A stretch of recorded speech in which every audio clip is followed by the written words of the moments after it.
This is Riviera's 72 Sports Motor Yacht, the Series 2. Now they first launched these in 2018 and the Series 2 has undergone significant upgrades, including the hull technology, and I'll talk to you about that when we get on board. There's a lot to show you, so let's jump on board now and start the tour.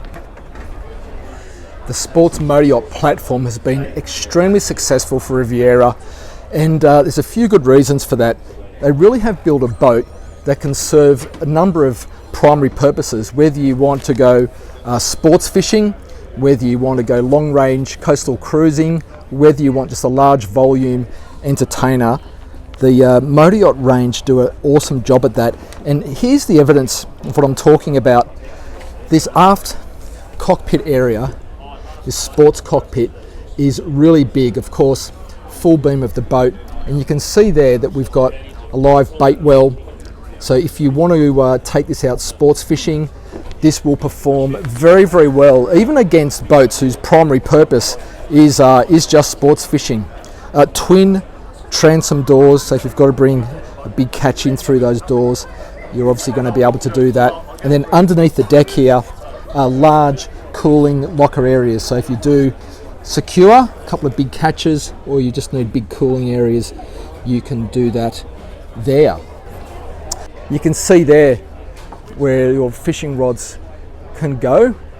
Those are fishing rod rockets, and then also down the side there as well. So really is a true capable sports fisher if you want to use it in that capacity.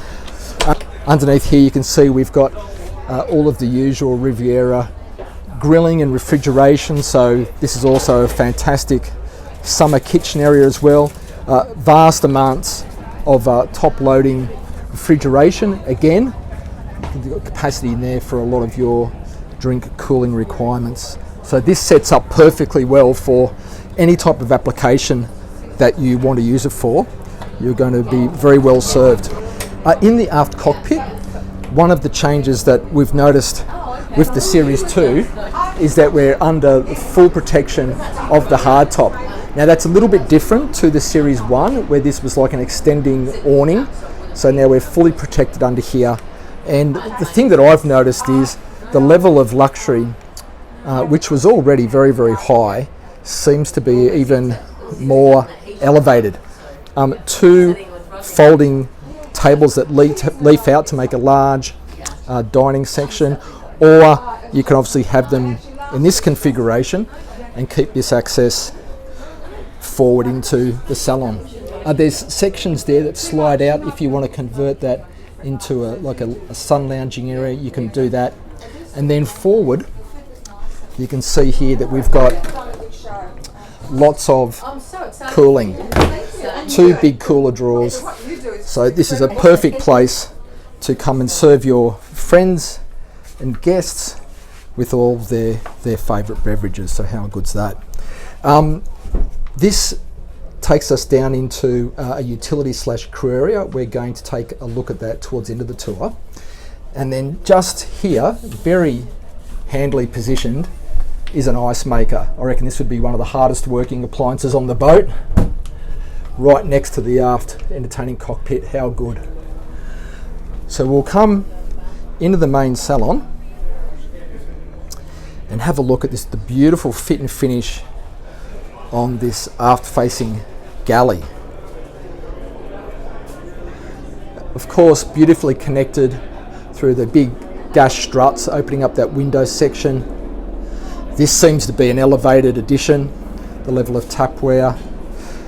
Beautiful stone Corian finishes all around. We've got the waterfall finish that flows over the edge like that. That's really nice. And then everything that you'd expect. Quality appliances, dishwasher drawers. There's the addition there. There's the addition of this high gloss finish. Of course, you can spec this in whatever way that you want, but that's particularly nice. Extra cooling drawers like that. And then on the starboard side, there's even more cooling drawers like this. So as we said at the start of the tour, if you want to use this 72 sports motor yacht to go long range coastal cruising, then you need the ability to do that and do that comfortably. And you're catered for in that aspect. Dry storage in here for all of your sort of dry food, etc. And then come forward into another fantastic space of this motor yacht, which is this lounging area. Now, because there's a single helm station which is up on the enclosed Flybridge, it means we've got the full use of this whole volume for this entertaining. Now, this table obviously leafs out. It's set up at the moment for 4, but you could set that up for 6 to 8 people quite comfortably. Lots of natural light, as you'd expect. And then if I come right back, you can see just how nice this salon looks. Clever how Riviera have used lighter tones on the higher cabinets and darker tones on the lower cabinets. And that just kind of gives you that kind of feeling of openness and space. I think that's kind of clever, actually. Like this. Really nice. We're going to go up these internal stairs up onto the Flybridge. This is one of the spaces on this range of yachts from Riv that really stand it apart. Obviously, you can close this off. It's all climate controlled, air conditioning. You can spec these, in fact, to have a pull-out, like a divan section. I think this one might have been spec'd in that way.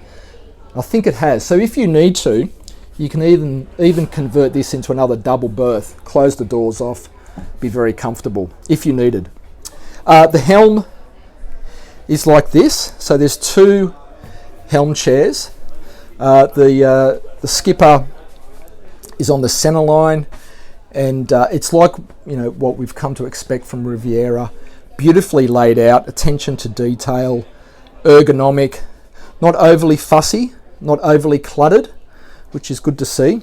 We've got the C-zone system just here, like that. And then we've got the large 22-inch Garmins. I think there's 3 of those there for all of your navigation, chart plotters, etc. All of the switching, beautifully backlit. And then from the standing or sitting position, easy access to the right for the joystick controls, the bow thrusters, stern thrusters, the engine controls for the Volvo Penta engines. They're all here. And a great view forward, of course, like that. There's a 3rd helm chair, just to the starboard side like that. They all have the comfort of these footrests, so if you're going to be sitting here making long passage, then that's terrific as well. But a very comfortable place to be. The window sections open manually, so you can get that breeze through or close it up. The choice is yours. Another thing that you'll notice with all Riviera Sports Motor Yachts are all of these hand grab rails.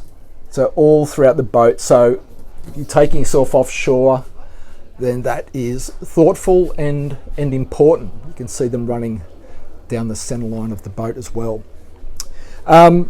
Place to lounge, also a place to relax, television. So you could, if you were using this lounge as a spillover accommodation, you could lie here and watch television in bed. That'd be a lot of fun. Maybe grandkids or younger guests would enjoy that. But if we come all the way back through these sliding doors, we come to another fantastic entertaining space. So entertaining, dining for another 4 or 5 people around that section. There's a cooling area here with ice makers, refrigeration, and a place to serve and wash there. And then a nod to the functionality of this boat as a true sports fishing boat with a aft port side helm station. So if you are manoeuvring the boat and backing up on a big fish, you've got access, perfect view, exactly what you need to perform that task. Like this. Fantastic. All right, very good. We'll make our way back down from the enclosed Flybridge. We'll come down these steps. We'll head out through one of the side doors because I want to take you forward, show you a couple of things that have been upgraded on the Series 2. And here we are. Now, this is where you'd be keeping your tender. As you can see, if I come all the way forward, with that table removed, perfect space there to put a pretty good sized tender. What's been different from the Series 1 to the Series 2 is in the past you've had to remove those cushions to enable that tender to be stored, but with the Series 2 you don't need to do that. So it's essentially, it's kind of minimising the disruption. It's doubling the use and the capacity, I suppose, if you like, of a space like this. So I think that's particularly nice. Lots and lots of storage lockers, as you can see, all dotted around like that. That ladder obviously takes you up, so you can do things like clean the windscreens and do things that you can't do from inside the boat. And then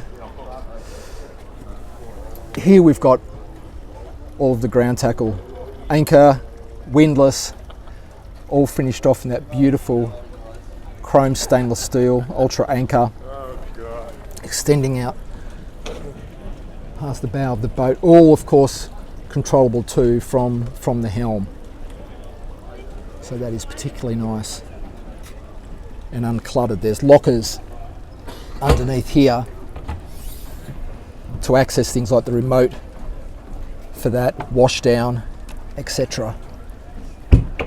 Excellent. Good stuff. So we'll come all the way back. There's one step down and we'll come back inside and we'll head down and we'll have a look at the guest accommodation.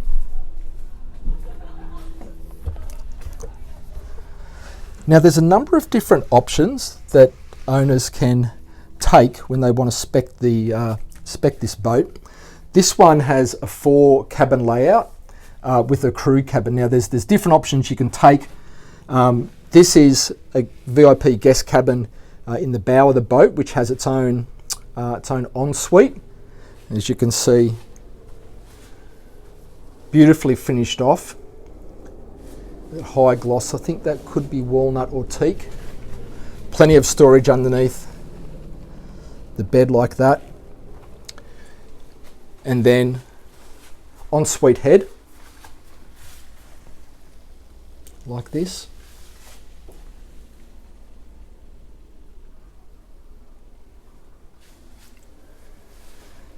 And then further back, there's 2 cabins, one with an ensuite and one which is serviced by this day head.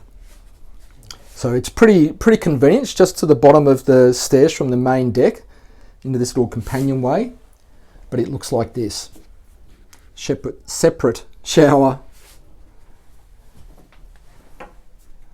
basin, nice big open window section, and then there's that doorway into cabin number 3. So this is set up as a double or a twin, and you can see there from the tracks on the floor that you can move.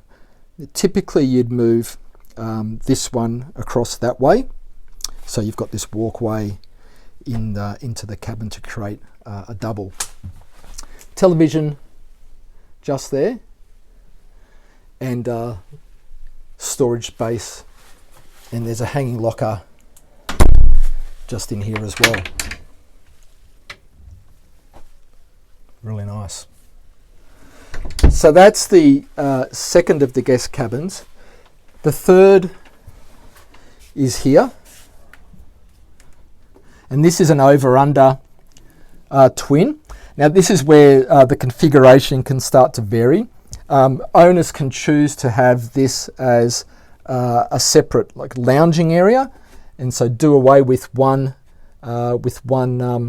cabin, or do what you've got here, which is to have like an XY double berth. So your feet run all the way back that way, and then you've got another single like that. Still decent storage for sure. Big hull side windows, places to put your knickknacks, an overnight bag are all there. And 4, the owner's cabin is then through here. There's obviously a door that closes that off, and it's the full beam of the boat. And again, there's some options how you spec this.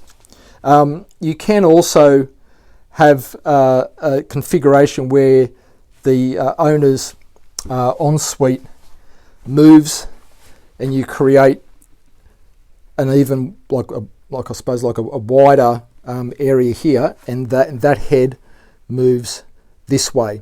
So there's a few different things you can do to configure the boat. In this arrangement, you've got hanging lockers just here, obviously storage, and then a little writing bureau, a place to do makeup, do a little bit of work, next to a big hull side window. And then your AV equipment, sound bar, all of that is set up at the foot of the bed. And then the head is in here. Now obviously this door slides across, and I believe I'm right in saying that this glass can be either frosted or clear. It certainly was that way in the Series 1, and I reckon it will be the way in the Series 2 as well. But what you have is a separate shower stall like that, with a nice rainfall shower head, and then this very nice basin. And lovely how they've used a single piece of Corian stone to create that effect, instead of a bowl that sits above the countertop. That's very nice. There you go. So of course, with that glass unfrosted, you'll get even a wider sense of space in the cabin. But if I come back, try to give you a good look at that whole cabin, you'll see it like that. There you go. Very nice. Another option that owners have is what they do in terms of crew and utility space.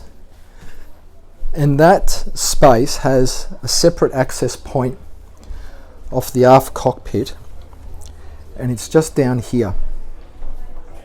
So I'll go down, I'll show you what there is in terms of options and capacity. There's some access here to some different systems and things you might need.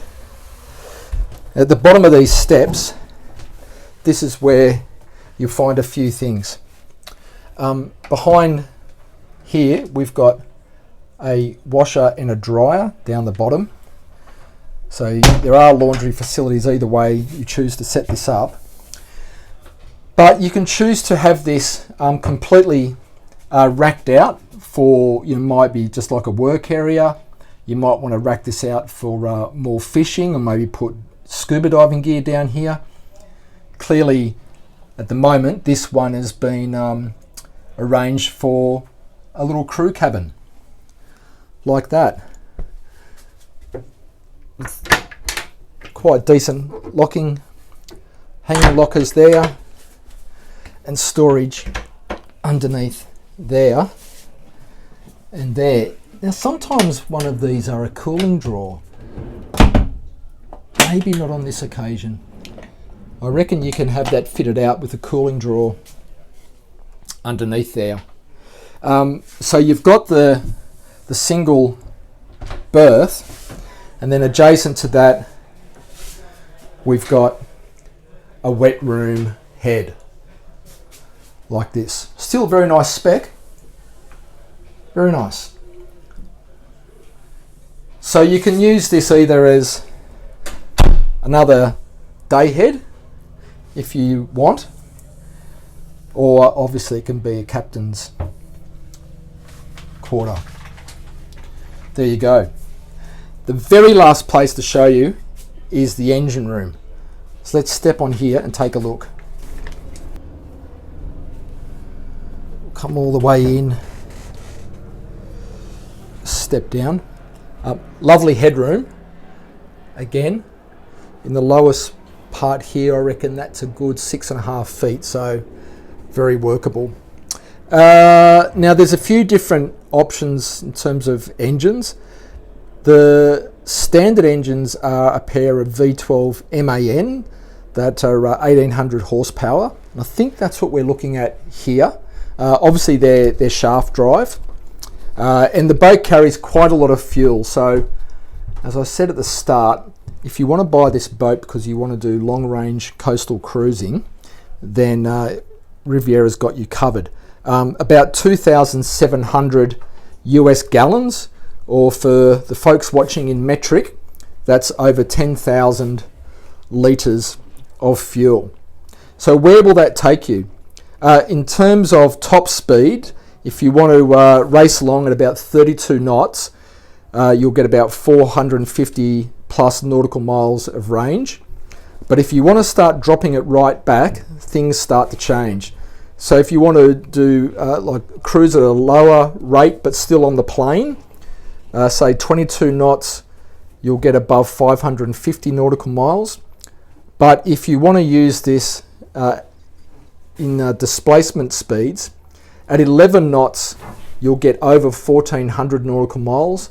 Or if you want to drop it right back to about 8.5 knots, we'll get out over 3,000 nautical miles. So it very much depends on how you want to use this boat. But the great thing is that whatever that choice is, you've got the flexibility to use it in a variety of ways. So the generators are over here, as you can see. You probably spotted the Dometic air conditioning. That's here. Of course, there's a multitude of zones on the boat that are separately air conditioned, including that enclosed Flybridge, and that all looks like that. Spotless down here. And I think white engines always look the business. There you go. What else can we see down here? The switching gear, batteries, all like that. All right, I think we've just about covered every single inch of this big 72 sports motor yacht. Why don't we head out of here and we'll wrap it up. Well, there she is, the Series 2 Riviera 72 sports motor yacht.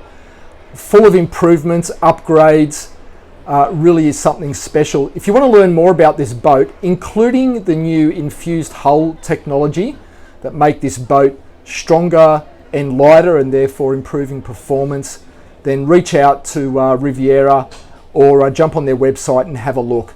It's the same tech that they used on the 6800 sports yacht they launched at the show last year. But I hope you enjoyed it. Really fun to jump on board a new Riviera as usual. And if you enjoyed it, please like it, share it, leave a comment and subscribe if you haven't already. And I'll see you next week on another video. Bye for now.